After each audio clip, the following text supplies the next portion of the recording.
तर नमस्कार शेतकरी मित्रांनो, सगळ्यात पहिला Krishna power tiller and agro सांगलीमध्ये सगळ्यात पहिला सर्व शेतकऱ्यांचं सहर्ष स्वागत.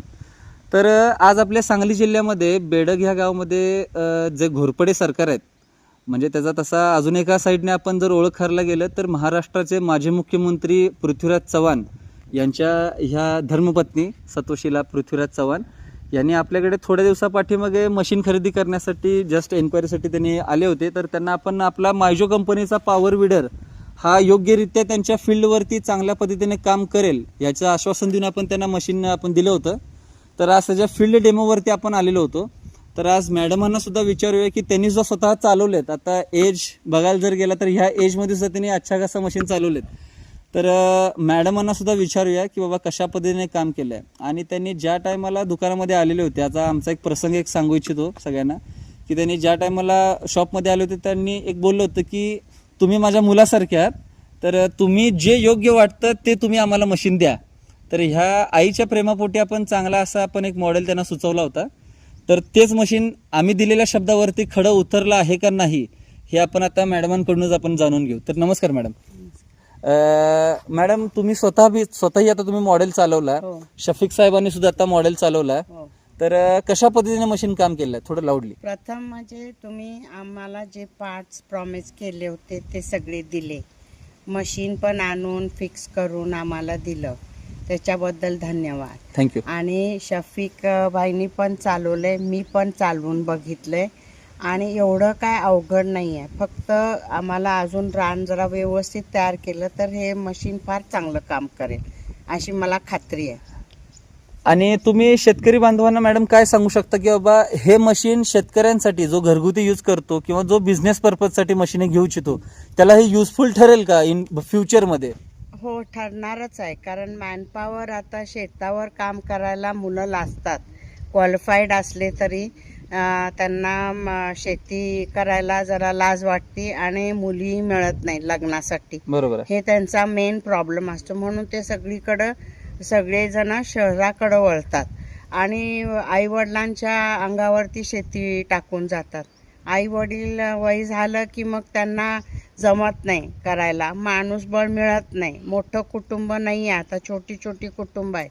त्याच्यामुळे त्यांना मेकनाइज फार्मिंग करणं जरुरी आहे आणि हे चांगलं यंत्रण आहे त्याच्यासाठी असं मला वाटतंय.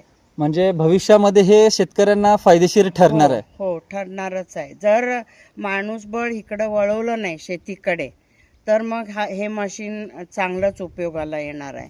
आणि टाईम सेविंग पण आहे, शिवाय खर्च जास्त नाही आहे ह्या मशीनचा.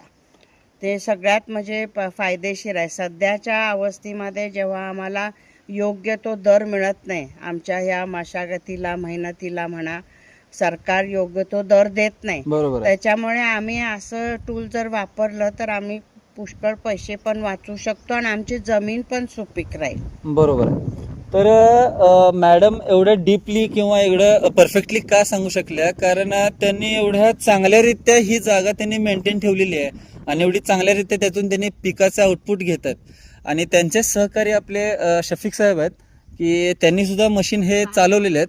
तर साहेब, तुम्हाला चालवताना कोणत्या पद्धतीचा धोका किंवा कोणत्या पद्धतीचा बाबा मला त्रास होतो असं काय जाणवलं का? काय नाही जाणवलं. मशीन एक नंबर चालते. शिवाय दुसरी गोष्ट मध्ये भांगलेणीचा खर्च वाचतो. थोडी शेती असली तरी पण मशीन चालते. बरं, तुम्हाला बाबा चालवताना बाबा मशीनची ताकद कुठे कमी पडते असं काय जाणवलं का? मशीन पूर्ण सेफ्टी आहे. सेफ्टी आहे. धोका जाणवला तर जे क्लच ॲक्सिलेटर सोडला तर मशीन जागेवर थांबते पूर्ण. बरोबर आहे. तर मी वारंवार एक गोष्ट सांगत असतो की आमच्या दुकानामध्ये जो शेतकरी वर्ग येतात की जे म्हणतात की साहेब शेती परवडत नाही, पण शेती परवडत असते, फक्त लेबर कॉस्टमुळे शेती परवडत नाही. तर ह्याच गोष्टीचं धोरण ठेवून मॅडमांनी सुद्धा चांगला असं मॉडेल खरेदी केलेलं आहे.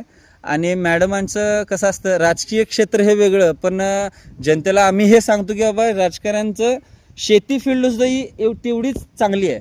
की त्यांनी खूप चांगल्यारीत्या, जर तुम्ही बेडग ह्या गावामध्ये जर आला तर त्यांनी चांगला असा सेटअप सगळा त्यांनी उभा केलेला आहे, ज्याच्यामध्ये त्यांनी ऊस असू दे, त्याच्यानंतर केळीचे पीक आहेत, अशा चांगल्या पद्धतीने त्यांनी केलेले आहेत.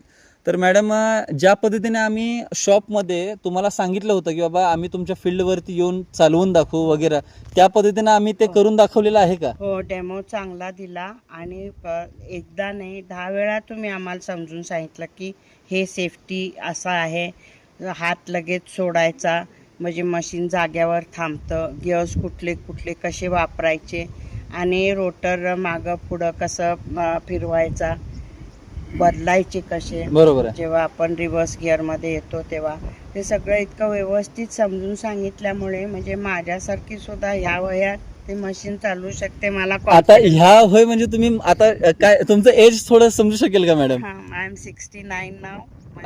69 वय आहे, कम्प्लिटिंग 70 वयाची ही तरुणी सुद्धा मशीन चालवू शकते, आपण असं वावगं ठरणार नाही बोलण्याकरिता तरी. आणि ह्याचा सुद्धा व्हिडिओ चालवतेला सुद्धा मॅडमचा व्हिडिओ तुम्हाला यूट्यूबला बघायला भेटेल.